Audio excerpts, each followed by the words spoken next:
They laughed when my own son called me the old man at our family day lunch. Little did they know, while they were raising their glasses, I was making a decision that would change everything. For years, I paid for every fake smile, never realizing the true cost of betrayal. Before we go any further, make sure to subscribe to the channel and tell us in the comments where you're listening from. My name is Dennis. I'm 68 years old. I've been a husband, a father, a provider, a listener. But that Sunday at the family day lunch, I was nothing but the old man who pays the bills. Everyone was gathered. The table was set. Ribs in the oven. Creamy mashed potatoes just like my wife used to make. My granddaughter ran between the chairs. And for a brief moment I thought maybe, just maybe, peace had returned. I was wrong. Michael, my son, stood up with his glass and shouted, "Everyone, a toast!" We all raised our glasses. Me too. Not knowing I was about to be erased in front of them all. He grinned and said, "We let the old man eat with us, as long as he keeps picking up the tab." Laughter exploded, clapping, people doubling over with laughter. Isabella wiped tears from her eyes from laughing too hard. Cody, the wannabe rich father-in-law, yelled, "That's right," but no one looked at me. I stayed frozen, glass in the air, smile stuck, shame crawling up my throat. I swallowed hard, like chewing broken glass. Not because of the words, but because right then and there I realized that's what they all really believed. I didn't say anything. Not then, not after. But inside, a foundation cracked. I started to see that house for what it truly was, a stage. I was the silent sponsor, and they were the stars of their own little performance, pretending it was all their doing. I went to the bathroom, closed the door slowly, planted my hands on the sink, looked in the mirror, saw a man who had spent his life saying yes. Yes to the down payment on their house. Yes to fixing their car. Yes to watching the granddaughter while they traveled. And now, all they saw was the balance in my account. It was right there with the faucet dripping behind me that it hit me. The cruelest betrayal is the one that wears the mask of a joke. I went back to the table, sat down, smiled, pretended, but a part of me had already left. While they kept toasting, laughing, passing dessert, I was already sketching a plan. Not for a fight, but for silence. A revenge with no shouting. Cold, calculated. At the end of the lunch, my granddaughter climbed into my lap. "Grandpa, next week can we play make-believe?" I smiled, but inside I knew. Next time there would be no pretending. No love that came with a receipt, no affection tied to a card swipe. Because if to them, I'm just the old man who funds the show, then they're about to find out what life's like when the old man walks off stage. The only question now is, will they realize what they lost before it's too late? I went back to my apartment alone that night. A modest place with a ceiling leak and a fridge that echoed from being empty. I took off my coat, sat down in front of my old computer, and opened the spreadsheet I had started months ago. It was just a rough draft, until it became the punch that hit me hardest. I typed, house down payment, $52,000 mortgage payments, $2,800 a month for 6 years, $201,600 first granddaughter's nursery, $4,900 furniture for their home, $8,000 emergencies, aka loans never returned, $12,500 other expenses, daycare, babysitter, vacations, birthday parties, home repairs. I stopped counting when I hit $298,300. My hand froze on the mouse. I felt my stomach turn. And the worst part? That was only what I could document. The rest, the favors, the sleepless nights, the life I put on hold, couldn't be measured by a number. I opened the fridge. 1 limp tomato, 2 bottles of water, and nothing else. It was Sunday. The farmer's market had already closed. I thought about ordering something, but the app froze. Card declined. I sighed. Of course. I climbed the shaky step stool and checked the roof again. Still leaking. Same spot. I'd been putting off that repair for 2 years. 2 years. Why? Because every time I had a little leftover, there came the call. "Dad, we could really use a hand." And I gave it. I always did. Because I thought that's what fathers do. I thought that was love. But sitting there, knees aching, I finally saw what it truly was. A quiet robbery. And the thief? The one who picks your heart open with guilt. My eyes burned, but I didn't cry. I've cried enough for them. Now it was time to see, really see, that the word gratitude from an ungrateful mouth is nothing but a cheap decoration, a counterfeit coin to keep you paying. I grabbed my phone and played the audio from earlier that day. Michael laughing. "We let the old man eat here." I paused it, rewound, played it again. That wasn't a joke. That was a sentence, a public demotion. And coming from who? From the very people I drained my savings to support. His wife, who got an entire custom kitchen from me as a wedding gift, now looked at me with pity. And her father? That arrogant peacock who never paid for a single dinner. Called me outdated. But I wasn't outdated. I was just late. Too late. To see that respect can't be bought with a bank transfer. I turned on the desk lamp. That yellow light hit the spreadsheet. $298,300. Then I remembered. I forgot to include the $12,000 used car Michael bought under my name. I fixed it. New total. $310,300. I closed the laptop gently, reached for a black notebook, wrote in big, clear letters, the gratitude that cost me $500,000. Because in the end, all I got in return was a bad joke on a day that was supposed to be about love. But what they didn't know is that I had started doing my own math, and this time the one taking the loss wouldn't be the old man. It was 3:17 in the morning when I opened my eyes and sat up in bed. The city outside was still asleep, but something inside me was wide awake, urgent, pressing. I got up, walked to my desk, opened my online bank account, and started shutting everything down. Automatic transfer for Michael's mortgage, canceled. Recurring money for Isabella, that so-called help with groceries, canceled. Additional credit card in my name, blocked. Car insurance for a car I didn't even drive, canceled. Family health insurance, done. My hands were shaking, but I didn't stop.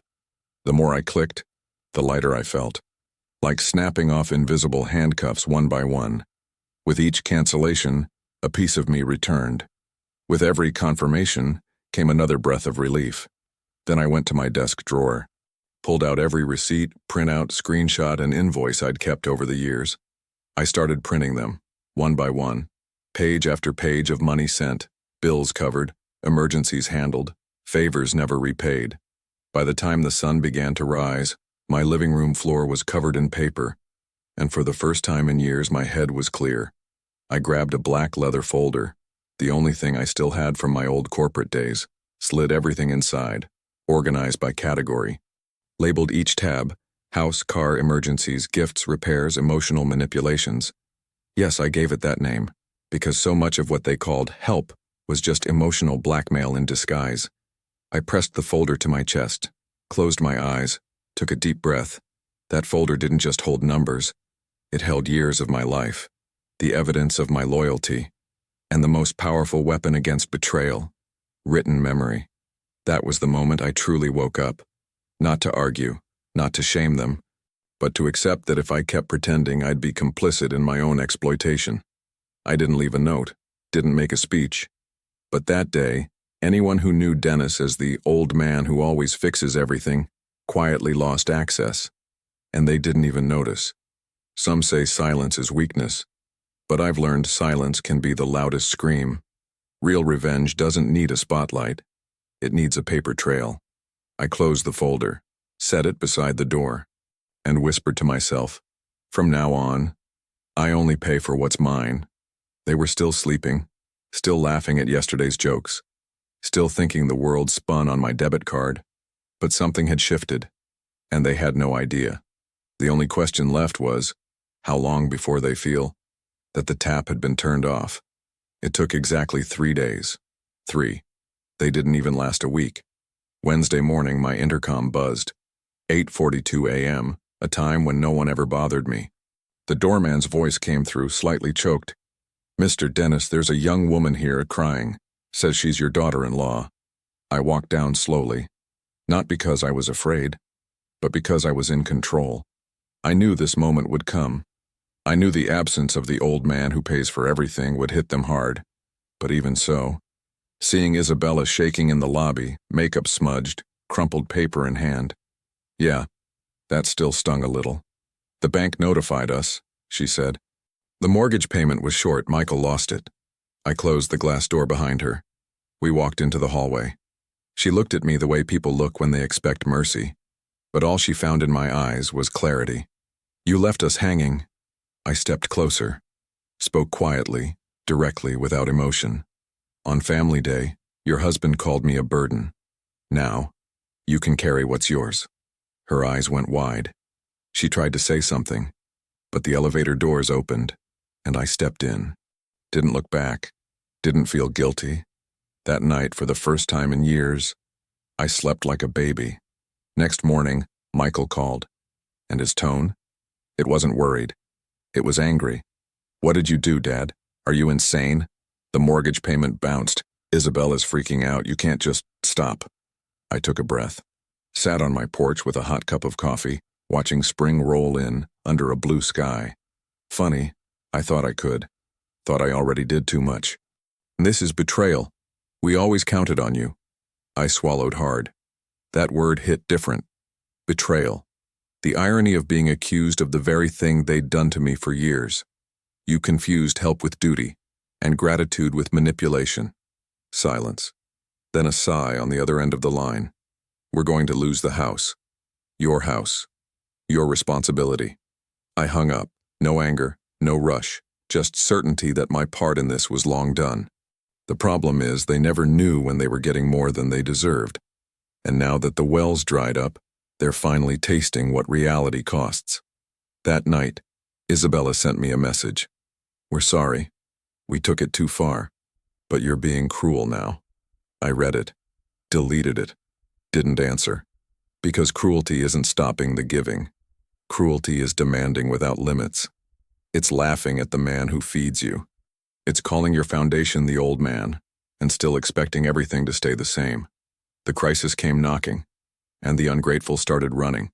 But the problem now is, the bank's closed. What started as silence turned into scandal in less than a week. Friday morning, I was having toast and coffee with the paper in hand when the doorbell rang. 3 sharp, impatient buzzes. The kind that says, I don't knock. You owe me. I opened the door. It was Cody, Michael's father-in-law. Linen shirt, sunglasses pushed up on his forehead. The same woodsy cologne as always. But his face was flushed, furious. He didn't wait to be invited in. Stormed through like he still owned something here. You lost your damn mind, Dennis. Trying to destroy your own family? This is revenge? I closed the door gently, turned to him with a calm he wasn't expecting. Because in that moment, Cody wasn't family. He was noise. Revenge? No. This is accounting. I walked to the bookshelf, pulled out the black folder, handed it to him like a loaded weapon. He opened it, flipped through, and turned pale. Over $300,000? 310,657, not counting the favors, or the years. You kept all this? Every receipt? They called me a burden. I thought it was only fair to show the weight I carried. He stared at me like he didn't know who I was anymore. But the truth is, he never did. He only knew the version that suited him. The old man who always said yes. This is blackmail, he yelled, tossing the folder onto the couch. No, this is math, Cody stormed out, muttering down the hall. And it didn't take long before the neighbor in 301 posted in the building group chat. Did you know the guy in 304 supported his whole family and no one ever said thank you? That same day, the audio from Family Day leaked. Someone had recorded it. Isabella sent it to a friend who passed it to another. Before long, it hit the church group chats. Just one brutal soundbite. We let the old man eat here, as long as he keeps paying the bill. Judgment came quick. Folks who used to ignore me on the sidewalk started waving. A lady at the grocery store handed me change and said, Mr. Dennis, you deserve a lot more respect than you've been getting. Isabella's phone wouldn't stop ringing. Michael stopped showing up to weekend barbecues. The facade of their model family collapsed like a wet napkin. And me? I stayed quiet, just watched. I didn't need to raise my voice. Their own choices were doing all the work for me. That night, I pulled out an old photo of the family. All of us smiling. Neat. Picture perfect. Behind the frame, I scribbled a note in black ink. If it looks too perfect, it's probably fake. Then I tucked it away in a drawer. Because when the mask falls, the one who gets exposed isn't the one who was betrayed. It's the one who did the betraying and thought no one would ever notice. Their downfall happened so fast they didn't even have time to fake it. A week after the blow-up with Cody, the whispers started making their way through the pews at church. At Sunday's community coffee, an older woman leaned in and said, "Did you hear Michael and Isabella are behind on their mortgage? People say they depended on the dad for everything." Someone else replied, "Imagine relying on the old man and still making jokes about him." I just sat there in silence, hands folded, calm on the outside. But inside, I could hear the sound of justice rolling in like a freight train. On Tuesday, an audio message leaked. Isabella's friend on a casual phone call said, "They used to call the dad deadweight, but without him they can't even pay to mow the lawn." Their whole life was a performance. It was like throwing gasoline on a fire that was already burning. The audio spread like a plague. And suddenly the same people who had clapped for the old man who pays started keeping their distance. Isabella tried to control the story. She posted about love, about family above all, even used Bible verses asking for compassion. But the internet remembers, and it doesn't forgive hypocrisy. That night I opened my Facebook profile and posted a single sentence. No photo, no hashtags. Just words, "Gratitude isn't owed, but betrayal gets documented." In under 2 hours, over 300 shares, comments from strangers, people calling me an inspiration, a real man, a reminder of what integrity looks like. Michael texted me, "Dad, you need to stop this. You're exposing us."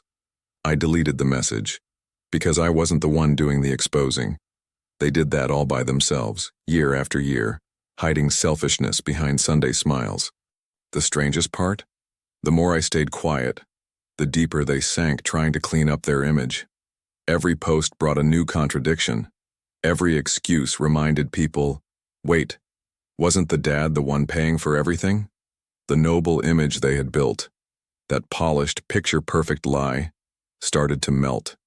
And what was left behind was the same thing that had always been there: ingratitude. People who used to call me the old man now said, "Mr. Dennis." I got notes at the front desk, handwritten letters from neighbors who saw me in a new light. Even the building manager stopped me in the elevator. "There are a lot of men out there who could learn from you." I smiled. I thanked him, but I didn't give a speech, because once again, silence was speaking louder than anything I could have said. And deep down, beneath the taste of revenge and the weight of betrayal, something new began to grow. A feeling I hadn't had in years. Respect. For myself. The invitation never came. No text. No, "We're having lunch at our place." It was the second Sunday of August, Family Day on the new calendar. And for the first time since this date was created, I wasn't part of the plans. But this time it didn't hurt. I got up early, made my coffee slowly. The sun poured through the living room window. The plants I trimmed myself looked more alive than ever. It felt strange and freeing to realize peace makes its own kind of silence. Meanwhile, Michael's house sat empty. Isabella, too ashamed, pretended to be out of town. Michael stayed locked inside all day, not posting a thing. No table photos, no fake laughing videos, no toasts, no audience. The family had quietly collapsed from the inside. But on my side, I got an unexpected visit. Rosa, my niece, showed up holding 2 little boys by the hand, her sons, my great-nephews. They walked in like they belonged there, laughing, running, yelling, "Uncle Dennis," with the pure joy of those who love with no strings attached. She brought lunch she had cooked herself, roast chicken, potato salad, and a caramel flan that took me right back to my mother. We sat on the porch, laughed, played dominoes. No toasts, but we were fully present. In the afternoon, Rosa handed me a gift bag. Inside, a wooden picture frame, light-colored, simple, with a photo of us taken a few weeks earlier. Engraved below were the words, "Our real Grandpa." My eyes welled up, but for the first time in a long time, it wasn't from pain. It was from healing. That moment hit deeper than any apology from Michael or hollow plea from Isabella. It didn't come from blood. It came from the heart. I sat there, staring at that frame, and I understood. Family isn't built by genetics. It's built by respect. It's the ones who see you as a person, not just as a provider. The ones who sit beside you without asking what you can afford to give. That day, I was reborn. Not because I was celebrated, but because I had stopped being used. While they were trying to figure out how to pay their bills without the old man, I was finally learning how to live without the burden of supporting people who turned their backs on me. And it was right there in the simplicity of a meal shared with genuine souls that I finally got it. Blood might create heirs, but it's respect that builds family. As they were leaving, one of the boys hugged me and said, "Uncle Dennis, we're doing this again next year, right?" I smiled, ran my hand through his hair, and answered, "Next year we sure are, and it's going to be even better." Because now, I had found my place, and it was no longer at the far end of the ingrates' table. The letter from the bank arrived on a Tuesday in March. Thick envelope, red stamp on the front. Final notice before foreclosure. It was the kind of mail that had never shown up here. But this time, it was addressed to me. Because years ago, Michael had listed me as a guarantor, without even telling me. I thought I'd seen it all, but the drawer of betrayal still had surprises. Late that afternoon, he showed up. Swollen eyes, unshaven, wrinkled shirt. A man on the edge. Yet even then, before any word of regret, he tried the practical route. "Dad, I know we messed up. But if we lose the house, we've got nowhere to go. The kids, school, there's no one else who can help. Just you." I let him talk. I looked him straight in the eyes and asked, "How many times did you think about that before calling me a burden?" He swallowed hard, tried to come closer, cried, begged, got on his knees. I saw the desperation of a man about to lose everything, not from lack of opportunity but from too much arrogance. "Dad, I'm sorry, we didn't know. We didn't think." "No, you knew. You just didn't care." I went quiet for a few seconds, then walked over to the bookshelf and pulled out the black folder again. Opened it. Showed him a single sheet. The contract he made me sign as guarantor. I pointed to the number. $184,000 on the line. "This right here was the last signature I ever gave for you. And today was the day I let you take care of what's yours." He tried to speak. I raised my hand and said, "You sold me out for hollow applause. Now you miss the foundation you ignored. But it's not the house that's falling apart, Michael, it's the illusion." I walked to the door, opened it, and waited for him to leave. He didn't look back. I closed the door, locked it, pressed my forehead to the wood, took a deep breath. For the first time in years, I felt no guilt, no doubt, no fear, only dignity. Outside, spring had begun. Green leaves were returning. The air was lighter, and something inside me had started to bloom. Freedom. That night, I walked through the neighborhood like a new man. I saw families having dinner, kids playing ball, and I realized life goes on, even when certain ties are broken. Because the end of hypocrisy is really the beginning of freedom. And this time, I wasn't the old man who paid for everything. I was just Dennis, whole, free, and finally ready to live without fear or crutches. How many old men out there are still silently footing the bill, the backbone of families who only see them as walking wallets? How many are waiting for a toast to realize they've become extras in their own home? This story isn't just mine. It's a mirror for anyone tired of being used and ready for redemption. And you, are you still paying for love in disguise? Or are you ready to rewrite your story with dignity? If this video touched you, share it, leave a comment, and start writing your new chapter now. Subscribe to the channel and turn on notifications so you won't miss any story like this.